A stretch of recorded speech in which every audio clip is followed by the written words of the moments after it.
துதியோடும் புகழ்ச்சியோடும் வாசலில் நுழையுங்கள். துதியோடும் புகழ்ச்சியோடும் வாசலில் நுழையுங்கள். அவர் நாமம் உயர்த்திடுங்கள், ஸ்தோத்திர பலியிடுங்கள்.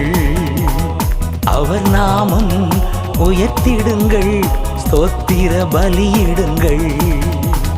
ராஜாதி ராஜா கத்தாதி கத்தா எப்போதும் இருப்பவர், இனிமேலும் வருபவர். ஆண்டவர் ஆளுகை செய்கின்றார், அனைத்து உயிர்களை பாடுங்கள்.